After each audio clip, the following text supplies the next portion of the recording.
With the pandemic and everything else that's going on in the world, I'm making a few changes in life. Changes that I hope will be for the better. Enjoy. Even if they don't feel like it right away.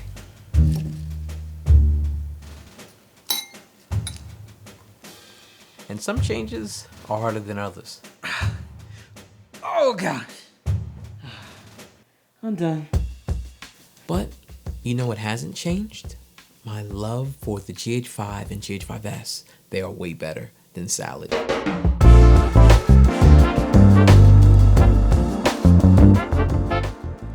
I've been using the GH5 for almost 3 years and the GH5S for about 2 years now, and I never made a video about why I truly believe that these two cameras complete each other.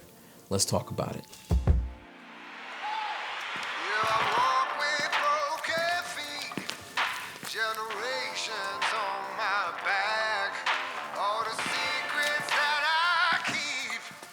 Got me shackled by my past.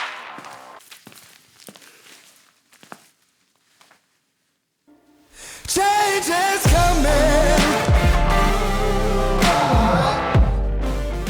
We used the GH5S to film this particular project, and we used the GH5 to take all of the social media photos. I'm not a photographer, but I think the photos that you can get out of the GH5 are great. We also used the GH5 to film the behind the scenes footage for this project. The funny thing is, my daughter, who is not a filmmaker at all, used the GH5 handheld all day to film all the BTS footage for me, and thanks to the GH5's awesome image stabilization, she was able to get us some stable BTS shots. It's my daughter. She's filming behind the scenes for me, and I'm forcing her to take a water break. I started with this particular shoot because it pretty much sums up my relationship with the GH5 and GH5S. The GH5 is the camera I use for run and gun filmmaking and to capture any photos I might need. The GH5S is my A camera, so I use it for all of my main B-roll shots and interviews. Both have been very capable A cameras for me depending on the situation or what I'm filming. Now, this is not a channel where I get heavy into specs at all. However, my decision making when it comes to either using the GH5 or GH5S for a particular shoot comes down to their very different sensors. The GH5 has a 20.3 megapixel stabilized micro four thirds sensor. On the other hand, the GH5S has a 10.4 megapixel sensor. Panasonic decided to go with less but bigger pixels with the GH5S, which in turn makes it much better in low light. Things get even better with the GH5S's dual native ISO. While the GH5S does have less pixels than the GH5, they went with lower resolution for faster processing and less noise in the image. So when filming a wedding with the GH5, I typically will not go over 1600 ISO, as the image can sometimes start to get weird artifacting past there. So here's a shot with me completely candlelit. I'm filming with the GH5 at f1.4 and ISO 1600, which I mentioned is the highest I go with the GH5. Now, I'm being filmed with the GH5S, and I'm filming at its second native ISO of 2500. But here's the thing, I am more than comfortable going to ISO 4000 with the GH5S, as you see in this shot here. I didn't want to make this candle test too long, but I do realize that a lot of GH users only use Cine D for low light. So now I switched the GH5 right here to Cine D, and we're at ISO 1600, f1.4.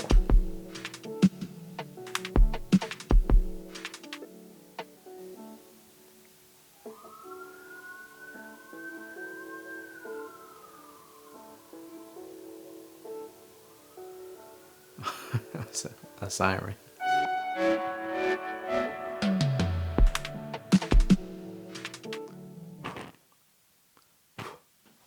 There are a lot of cases where I use the GH5 over the GH5S. The GH5's image stabilization alone makes it worth getting. I'm currently working on a new mini documentary series for you guys, which focuses on various video creators, and I opted to film the first few episodes with the GH5 over the GH5S because I wanted the ability to quickly take the camera off the tripod and go handheld for any of the non-interview portions of the film shoot.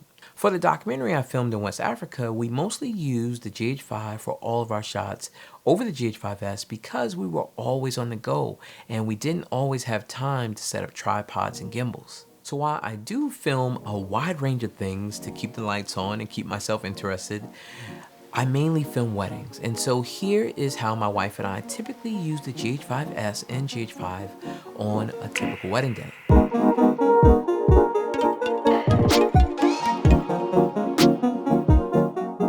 For all of the prep, I'm filming the bride with the GH5S on a gimbal, and I mostly use the Sigma 16mm f1.4 on my GH5S for all of the wide shots. My wife loves filming handheld, and so she handles all of the groom prep and all of the documentary stuff like cocktail hour.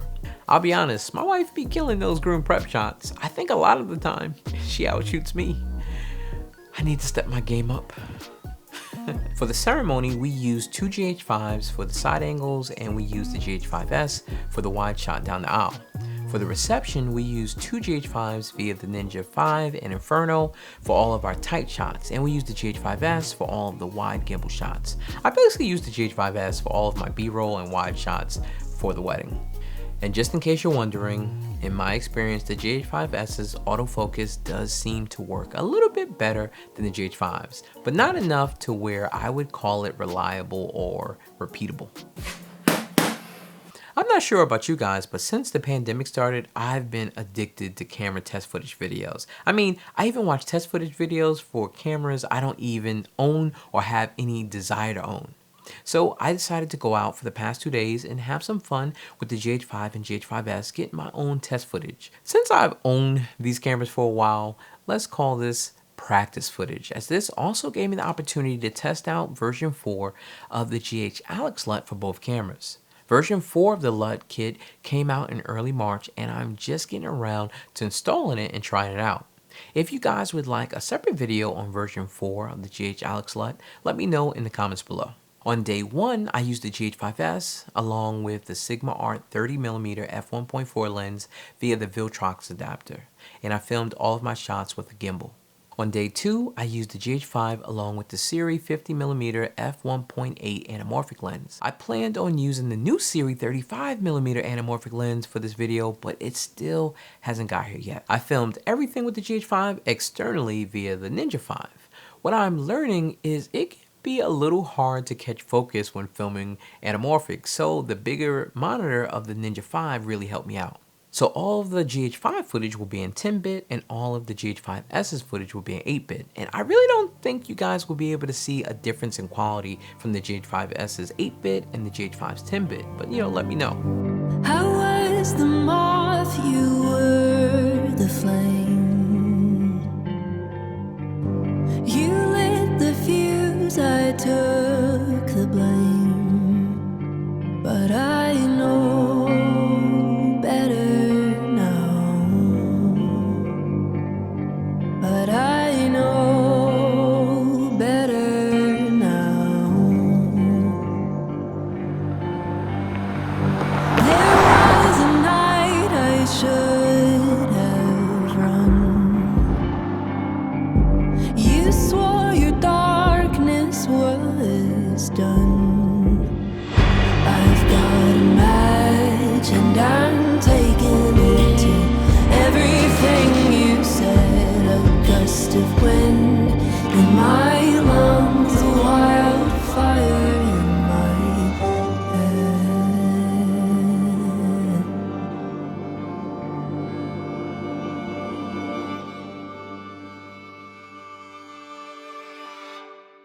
These cameras seriously have so many features, but this isn't a tutorial video on using these cameras, so I didn't go over everything that these bad boys can do. I just wanted to share with you the reasons why I personally like having both of these cameras, but here's a quick rundown of a few features that maybe you didn't know that the GH5 or GH5S had. So, did you know that the GH5 had a 6K anamorphic mode? Well, you can even use this mode with a non-anamorphic lens to get 6K footage. I used it to make a video a few weeks ago where I filmed using the GH5's 6K mode in a 4:3 aspect ratio, and then I upscaled the footage in post to 16:9. While the GH5S is a more video-centric hybrid camera over the GH5, it is no slouch when it comes to photos in my opinion. It can actually shoot 14-bit raw stills compared to the GH5's 12-bit raw stills. Now, megapixels may play a part in this because the GH5 only has 10.2 megapixels and the GH5 has 20.3 megapixels and also has IBIS. But to me, once you factor in the GH5S's dual native ISO, it makes for a pretty good photography camera in its own way, especially for pics that you would just be posting to Instagram. Body and button wise, the GH5 and the GH5S are basically identical. The good part about the GH5 and GH5S being identical as far as their button layout and menu system is that it is super easy to pick up one camera and then put that one down and then start using the other camera. Because the GH5S does not have any stabilization electronics around the sensor, it has a slightly wider field of view than the GH5. The GH5 has a 2x crop and the GH5S has a 1.8 crop. This is one of the reasons I use the GH5S for all of my reception detail shots when filming weddings. While the GH5 and GH5S don't have perfect autofocus, they do have an autofocus feature that works perfectly. In the menu, we head over to the top video mode and select the focus transition option. Basically, this feature allows you to add 3 different preset focus points for a shot. When I'm filming B-roll, I would typically only use 2. I'll demonstrate how it works with the GH5 on a slider. And remember, the GH5 does have this feature as well. Okay, so I'm in the focus transition tab and I set my first focus point where I'll be starting my shot. And then I will set my second focus point at the end of my shot. As I mentioned before, we can add 3 focus presets, but I mainly use 2. And so here is the shot.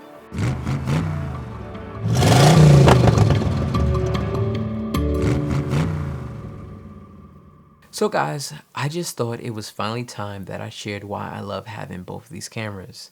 They both have so many features, and while there may never be a perfect camera, well, at least until the GH6 comes out, having both the GH5 and GH5S keep me prepared for almost any situation. Thanks for watching, guys. Peace.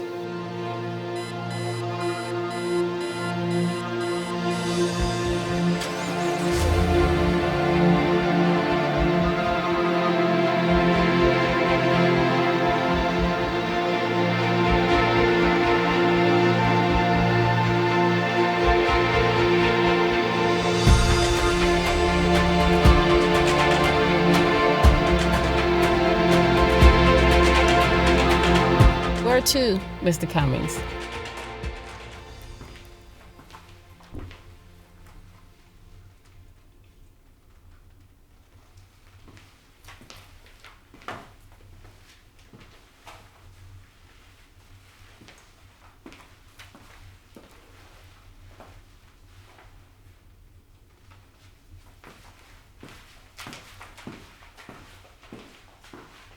Perfect.